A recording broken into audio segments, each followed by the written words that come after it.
Good morning, students.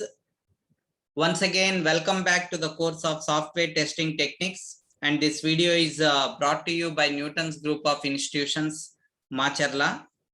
This is Arvind Egireddy from the Department of Computer Science and Engineering. So today in this lecture, let us discuss about logical based testing. And here this topic, we are dividing it into two parts. In the first part, we will understand the concept of logical based testing, and here let us learn about decision tables and their applications, and let us understand the use of decision tables in test case design, and let us see what are their limitations. And in our next lecture, that is in the second video, so let us understand and interpret the KV charts and know about their limitations. So there we will be learning how to transform the specifications into sentences and map them into the KV charts, and let us also understand the importance of don't care conditions. So by the end of this particular unit, that is logical based testing, we will discuss the in-depth overview of the logical based testing and its implementation. So let us see what is a logical based testing. Logical based testing is a structural testing when it is applied to the structures. The example here is control flow graphs of an implementation, and it is functional testing when it is applied to a specification. So a logical based testing, in the logical based testing, what we do is we focus on the truth values of the control flow predicates. And logical based testers, they design the tests from logical expressions that are going to appear in the software artifacts such as source code, design modules, and requirement specifications. So here the functional requirements of many programmers, they can be specified by decision tables, and which in turn they provide a useful basis for the program and also for the test design. So here consistency and completeness that can be analyzed by using Boolean algebra, and which can also be used as a basis for the test design. And Boolean algebra, which is being highlighted by using the KV charts, that is Karnaugh-Vintek charts. And logic is one of the most often used word here in the programmers vocabulary, but one of their at least used technique. This is the technique where we are going to use at least once. So here Boolean algebra is being the simplest form of logic, and Boolean algebra is the logic as arithmetics is to mathematics. So without it, the testers or the programmers is cut off from many test and designing techniques and tools that incorporate those techniques. So logic that has been from several decades. Here the primary tool for hardware logic designers. So logic has been the primary tool for hardware logic designers. Here many test methods developed for hardware logic, they can be adapted to software logic testing, because hardware testing automation is 10 to 15 years ahead of the software testing automation. So hardware testing methods and its associated theory, which is a fertile ground for the software testing methods. And as a programmer and test techniques have got improved, the bugs have been shifted closer to the process from front end to the requirements and their specifications. And these bugs, they range from 8% to 30% of the total, because they are the first in and last out. They are the consist for all the things what we are going to consider. So here the trouble with specification is that they are very hard to express. And Boolean algebra, which is the most basis of all the logical systems, which are also known as syntactical calculus, and higher ordered logic systems which are being needed and is being used for the small formal specifications.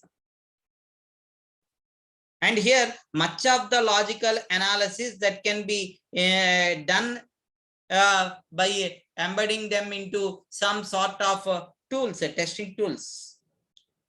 And these testing tools, they incorporate methods to simplify and to transform and to check specifications.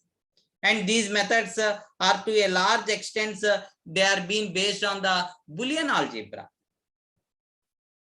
Whereas in knowledge-based systems, so here when we say a knowledge-based system, which is also called as an expert system or an artificial intelligence system, which has become the programmer's construct of choice for many applications.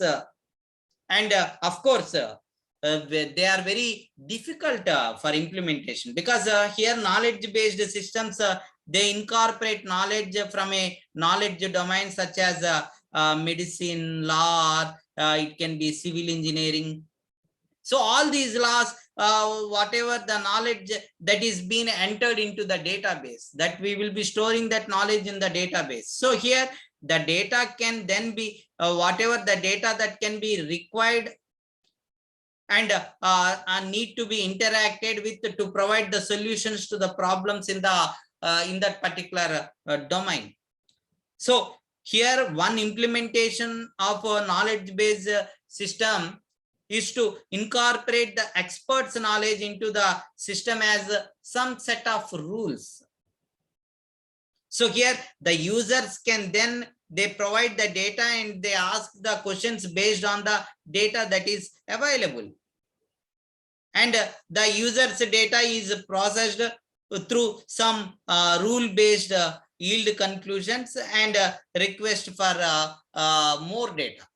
That is what we are going to do here. So, and this process is being done by the program which is called as an interface engine. So we are going to use the interface engine for processing these things. So here, understanding the knowledge-based systems and their validation problems, they requires an understanding of formal language. And here decision tables are extensively used in business data processing. And decision table processors as extensions to COBOL, which are in common use, and Boolean algebra, which is being embedded into implementation of these processors. So here, although the programmed tools are very nice to have, most of the benefits of Boolean algebra can be reaped by wholly manual means. And if we are having the right conceptual tool like KV diagrams, that is a conceptual tool. So here decision table, which is a software testing technique that is being used to test the system behavior for different input combinations. So this is a systematic approach where the different input combinations and their corresponding system behavior, that is outputs, that are being captured in a tabular form. And that's why it is also called as an cause effect table, where causes and their effects are being captured for better test coverage. So a decision table, which is a tabular representation of inputs versus results or cases or test conditions. So here the decision table, which is going to consist of 4 areas called condition stub, condition entry, action stub, and action entry. So if you can see this particular figure, which is limited to limited entry decision table, and it is going to consist of 4 areas called the condition stub, condition entry, the action stub, and the action entry. So each column in the table, which is a rule that specifies the conditions under which this particular action names in the action tab stub will take place. So here the condition stub, which is the list of names of the conditions. And a more general decision table can be represented like this. So here the rules, they specify whether the condition should or should not be met for that particular rule to be satisfied. Here when we say Y, that is yes, which means that the condition must be met. N means no. So no means that the condition must not be met. And here we can also use I, where I means that the condition plays no part in the rule, or it is immaterial to the rule. So here the action stub names the action, and the routine will take or initiate if the rule is being satisfied. And if the action entry is X, then the action will take place, and if it is no, that is N, the action will not take place. Okay, so here from this table in this particular figure, which can be tabulated as like this. So this one can be tabulated like this. So here action 1. So action 1 will take place when condition 1 and condition 2 are met. And if condition 3 and condition 4 are not met, so condition 1 and condition 2, they need to be met, and condition 3 and condition 4, they need not be met, then action 1 will take place. And if the condition 1, 3 and 4 are met, if the conditions 1, 3 and 4 are met, then nothing, no action. We are not going to take. So see, so sorry. Here, if the conditions 1, 3 and 4 are met, then we are going to use rule 2. If the condition 1 and 2 are met and condition 3 and 4 are not met, then we are going to do rule 1. If the no condition is met, then we are going to follow rule 3.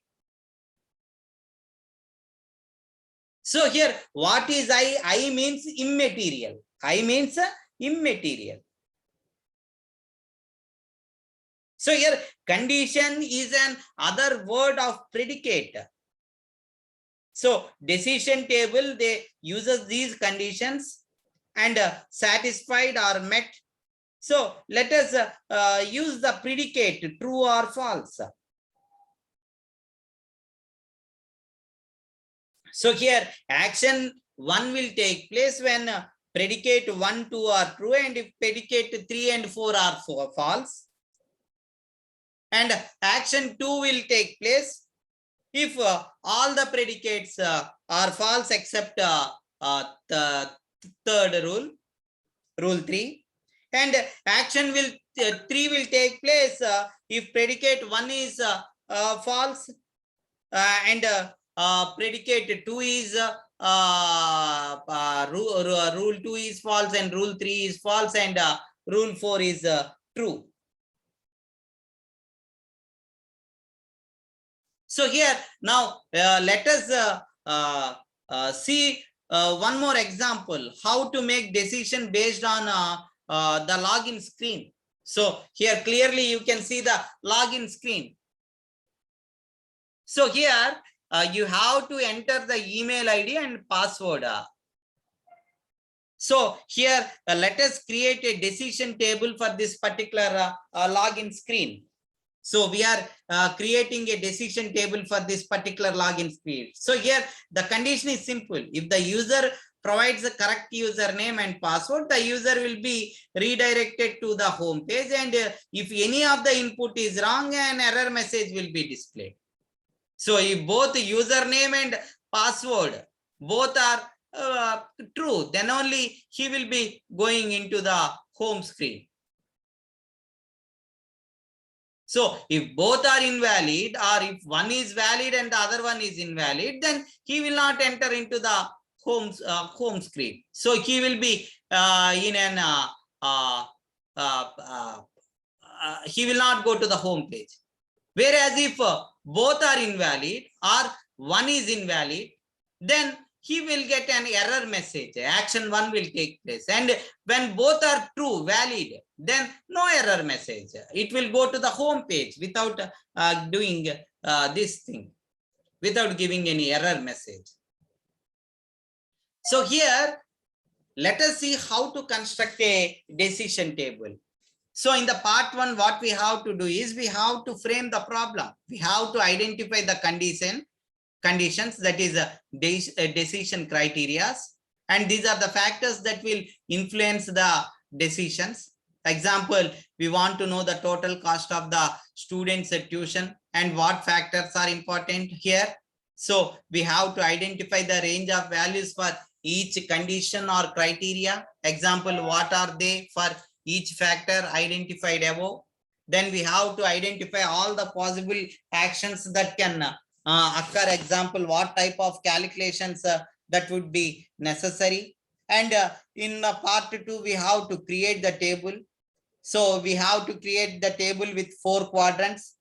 So here we have to put the conditions in the upper left quadrant, 1 row per condition. And we have to put the actions in the lower part quadrant, 1 row per action.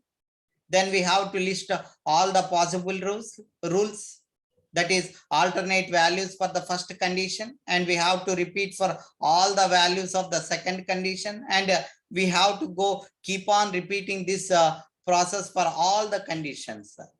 Then we have to put the rules in the upper right quadrant. Then we have to enter the actions for each rule. So in the lower right quadrant, we have to determine what, if any, appropriate action should be taken for each rule. Then we have to reduce the table as necessary. So here, let us see the example. So let us see how to calculate the total cost of your tuition this quarter. So what do we need to do?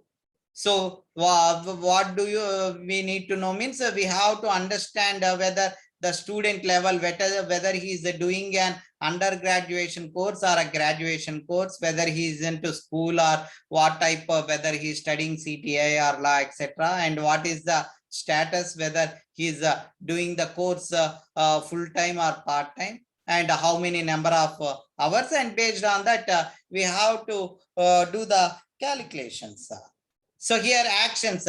So if we consider CTI only to make the problem smaller, that is UG for part-time 1 to 11 hours, it is $335 per hour. And if it is a full-time course, then it will be 12 to 18 hours and $17,17820. And we have to credit the hours over 18 which are being charged as part-time rate. And if it is an graduation course, part-time is 1 to 7 hours instead of 1 to 11 hours. And there the fee will be $520 per hour. And if it is a full-time, then if it is more than 8 hours, if the working time is more than 8 hours, then it is a full-time. There also the calculation part is $520 per hour. So here we have to create a decision table for this particular problem. So in my solution, I was able to reduce the number of rules from 16 to 4. So here the decision table process. So let us see, the decision tables can be automatically translated into code and as such are an higher order language. So here the decision tables, they translate the decision table translator. It checks the source decision table for consistency and completeness and fills if any required default rules that are required. So here decision tables as a source language, they have the virtue of clarity, direct correspondence to the specifications and maintainability. So now my question is, why decision table testing, which is important? Why is that it is important? So here the testing decisions, they become important when it requires to test different combinations, and it is also going to help for better test coverage for complex business logic. And the advantage here by using these decision tables is, when the system behavior is different for different inputs, and it is when it is not same for a range of inputs, both equivalent partition and boundary value analysis, they won't help. So that we can use decision tables. That is the reason we go for the decision tables. So here the representation, which is simple, so that it can be very easily interpreted, and it is used for the development of an development and for the business to run properly. And this table, which will be helping us to make effective combinations, and which will help us to ensure a better coverage for the testing. And any complex business conditions, they can be easily turned into the decision tables. And here, if you are going to use this, we are going to get 100% coverage typically when the input combinations are very low. So these techniques, they can ensure the 100% coverage. And of course, there are some disadvantages also while using these decision tables, because the main disadvantage is that when the number of inputs increases, the table will become more complex. So here, decision tables, they are being used as a basis for test case design. That is what I would like to say here. So if the specification is given as a decision table, then it will follow the decision tables should be used for the particular test case design. So if the program's logic is being implemented as a decision table, then the decision table should also be used as a basis for the test case design. And it is not always possible or desirable to implement the program as a decision table, because here the program's logical behavior is only part of its behavior. That is what we have to understand. And the program interface with other programs, there are so many restrictions, or the decision tables language may not have the required and needed features.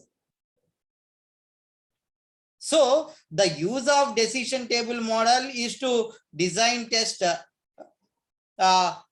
We can give some guarantee, or we can say we can give warranty. So when the specification is given as a decision table, or can be easily covered into one, that is the reason we said that 100% coverage can be done here if you are going to use the decision tables. And here also we will learn the order in which these predicates are to be evaluated, so that it does not affect the interpretations of the rules or resulting actions. And here, once the result is satisfied and an appropriate action is being selected, here there is no need for another rule to be examined. That is also that is also an added advantage here when we are going to use the decision tables. So here several actions that can result from by satisfying the rules. So here we have some rules. So here the order in which these actions are executed, of course it does not matter, but we have several rules. And here we can see I, that is immaterial cases. So what this expression for immaterial cases, what is so improperly specified immaterial entries I, which they cause most decision tables with some sort of contradictions. So if the condition is true value, which is immaterial in a rule, satisfying the rule which does not depend on that particular condition, so it does not mean that the case is impossible. That is what you have to understand. So here, if you can see the rule 1, if the persons are male and if they are over age 30, then they shall receive 15% rise. And rule 2 says that if the persons are female, then they shall receive 10% rise. So if these are two rules, what is rule 1? Rule 1 is if the person are male and over 30 years, then they shall receive 15% hike. And what rules 2 says, if the persons are female and they shall receive a 10% rise. So if this is the example what we are considering, so here this particular rule that states the age is material for the male's raise, and but it is been immaterial for determining the female's raise, because if the person is a male and he is over 30, I am saying, so here the age is going to matter. Whereas in the female case, in rule 2, what I said, but if she is a female person, there is an hike of 10%. So the age is not the matter. So this is the type of actions what we are doing. It depends. Now, the expression of rule 2 and 4, we can see this in the particular table. So here rule 2 has been expanded for convenience. Here say rule 2, condition 2, immaterial. So here in rule 2, the condition 2 is immaterial. So if you are going to expand, then both the cases it can be 2 point yes and no. So here rule 2 has been expanded by converting I entry for condition 2 into a separate rule. 2.1 rule for yes and 2.2 rule for no. Similarly, condition 2 was expressed in rule 4 to yield immaterial for 4.1, 4.2, 4.3 and 4.4. So here the test case design by decision tables, they begins with the examining the specifications, consistency and completeness. And it is being done by expanding all the immaterial cases and by checking the expanded tables. And here, once the specifications they have been verified, then the objective of the test case, which is to show that the implementation that is going to provide the correct action for all the combinations of the predicate values. Okay, so here the decision tables can be used to examine the program's structure. And this figure which shows the program segment that consists of a decision tree, and these decisions in various combinations that can lead to action 1, 2 and action 3. Action 1, action 2 and action 3. So here if the decisions appear on the path, we put a yes and no as appropriate. So if the decision does not appear on the path, we put it we put an I. So here rule 1 does not contain decision C. Therefore, the entries here are yes, yes, yes and I. Okay. So the corresponding decision table in this table, if we can see as an example here, expanding the immaterial cases, which results as how it is being shown here. Similarly, if we expand the immaterial cases from the above table, it results to the table like what we can see here. So here 16 cases are represented in this top table, and no case appears twice. Consequently, the flow graph appears to be complete and of course consistent. So as a first check, before we look for all the 16 combinations, we have to count the number of Y's and N's in each row, and they should be equal. So we can find the bug that way. That is how we can find out the bugs. So now let us consider another example. A troublesome program. So here consider the following specification whose tentative flow graph is shown here in this particular picture. So here the following picture which shows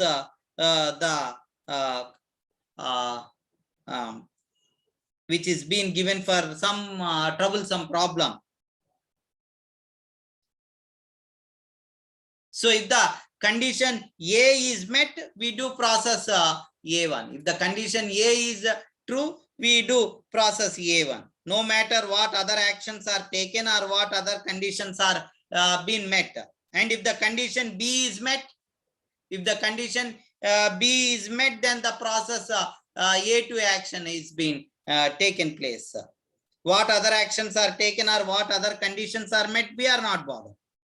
And if the condition C is true, then we are going to perform process action 3, no matter what other actions are taken or what other conditions are met. And if none of these conditions, so if A is not met, and if B is not met, and if C is also not met, then we do process A1, A2 and A3. That is, we have to do, we will do A1, we will do A2 and we will do A3. So when more than one process is done, so here process A1 must be done first, then A2 and then A3. So here the only permissible cases here are A1, A2, A3, A1, A3, A2, A3, A1, A2, A3. So this particular figure which shows a sample program for this a troublesome bug. And here the programmer, he tried to force the 3 process to be executed for the A bar, B bar, C bar cases, but he forgot that here the B and C predicates would be done again, thereby passing the process A2 and A3. So here the table which shows the conversion of this particular flow graph into a decision table after the expansion.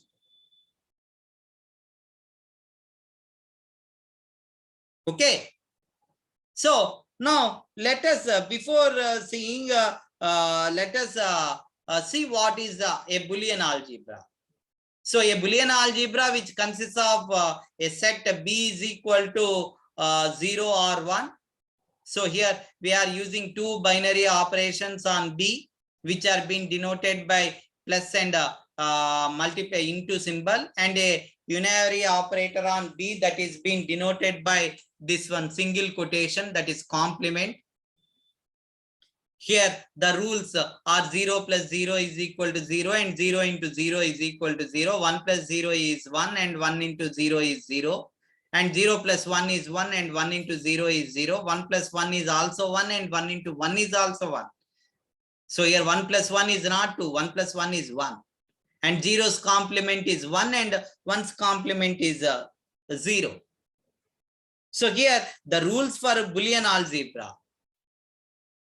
So here the following axioms satisfied for all the elements X, Y, and Z of B. Commutative axiom, associative axiom, distributed axiom, identity axioms, and inverse axioms. So these are the rules. So Boolean algebra has three operators: AND, OR, and NOT.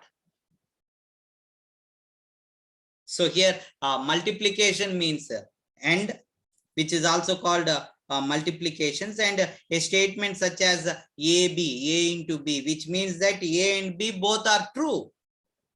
And this symbol is usually left out as in ordinary algebra. And here plus means R, plus means R. So multiply means AND, plus means R, A plus B, which means either A is true or B is true or both true. So here, and one more unary, that is not a negation, or we call it as an complementation. And this we can, wherever we find complement symbol, that is the single quotation, we read it as not A or A bar. And the entire expression under the bar is negated, that is negation. So here, laws of Boolean algebra, coming to the different laws of Boolean algebra, we in addition to the laws what we have seen in the above, we can have the following laws also: double implementation, idempotent law, De Morgan's law, inhalation law, absorption law, complement law. So these are all the different laws. So by using these laws, we are going to do the Boolean algebra. We are going to solve the Boolean expressions. Okay, so here let us exercise, simplify the Boolean expression X into Y plus X into Y. That is X complement Y. So X complement and Y, or X and Y. X complement and Y. So into means end, plus means R. So X complement, not X and Y, or X and Y. So how we do the solution for this? So the solution for this X complement and Y and X and Y is, we can see, we can write a commutative law. So Y into X complement plus Y into X. Now this can be simplified as Y into X complement plus X. That is, we are taking Y common, distributive law. Then X and X complement. We are writing X here and X complement, X and X complement, X or X complement, commutative law. And we know that X or X complement is 1. So here Y into 1, which is Y, that is identity rule. So here this particular Boolean expression, if by using those laws, we have simplified, and we got the final solution. So here X complement and Y, or X and Y, which is the value is Y. The simplified version is Y. So by using all these rules, so by using the rules what we have seen, we can use. So for these the notations, what we are going to use is X complement X and Y, X plus Y. So and is true when both are true. Remaining all the cases it is false. And R is true when any one is true or both are true. Remaining case it is when both are false, then it is false. X complement. So here it is false. So there it will be true. And here it is true. Therefore it is false. So this is the truth table what we are going to use. So here this means that the effect will be employing Boolean algebra notations by using these truth tables. Okay. So thank you for your attention. I hope you understood this logical based testing first topic. So here we discussed about the decision tables and their applications, and we understood the how we can use these decision tables in test case design, and we also discussed some of its limitations. Okay, so let us in next video, let us interpret the KV charts and their implementation. Okay, thank you. That's all for now.